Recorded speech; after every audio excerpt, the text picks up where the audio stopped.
Sir ଆମର ଦାଇଗୁଡ଼ାରେ ବହୁତ ପାଣିର ସମସ୍ୟା ରହିଯାଉଛି କାହିଁକି ଏବେ ବୋଲେ ଗ୍ରୀଷ୍ମ ସିଜନକୁ ଏବେ ପାଣି ଯେତିକି ଥିଲା ଆମର ନଦୀ ନାଳ ପାଣି ଶୁଖି ଯାଉଛି ଆଉ ପିଇବା ପାଣି ନାହିଁ କେବଳ 50 ଘର ପରିବାରକୁ ଗୋଟେ ନଳକୂପ ହେଉଛି ସେଠିର ମିଶା ଫି ହେଉନାହିଁ ଖାଲି ଆଇରନ୍ ବାହାରୁଛି ଆଉ ଯଦି ରୋଷେଇ କରିବୁ ବୋଲେ ଭାତ ଖୋଳା ହେଇଯାଉଛି ସେ ବହୁତ ସମସ୍ୟା ରହିଯାଉଛି ପିଇବା ପାଣି ପାଇଁ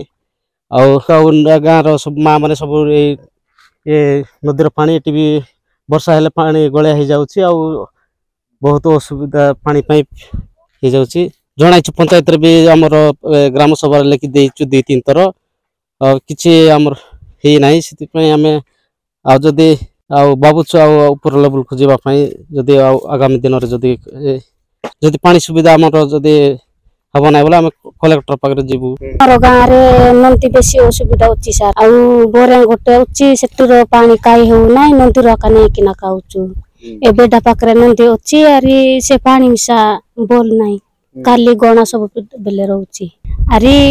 କୋଉଠି ଖାଇବୁ ବୋଇଲେ ବି ବିନେ ନଦୀ ନାହାନ୍ତି ଏଟା ଆକା ଗୋଟେ ଅଛି ହଁ ଏଟା ଆକା ଖାଉଛୁ ଏ ପାଣି ଆକା ଖାଉଛୁ ସେଟା ପାଇଁ ଆମ ଗାଁରେ ଝାଡ଼ା ବାନ୍ତି ସେମିତି ରୋଗ ଦୁନିଆ ଝାମେଲା ହଉଛି ଆରେ ଆମେ ବି ଆମର ଗାଁରେ ଏମିତି ଅସୁବିଧା ପାଣି ହଉଛି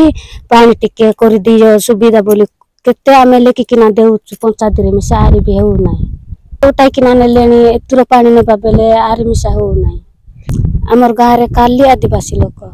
ସାର୍ ଆମେ ରାସ୍ତାଘାଟରେ ସମସ୍ତେ ଏମିତି ଝିଅ ମାନେ ହେଇକିନା ଆମେ ହାଣ୍ଡିରେ ପାଣି ବୋହିକିନା ଆମେ ସେମିତି ଚେଷ୍ଟା କରିବା ବୋଲୁଛୁ କୋରାପୁଟ ସାର୍ କଲେକ୍ଟର ପାଖରେ ଯିବୁ ଗାଁର ଲୋକ ସମସ୍ତେ କାଲି ଝିଅ ପିଲାମାନେ ଯିବୁ ବୋଲି ଭାବୁଛୁ।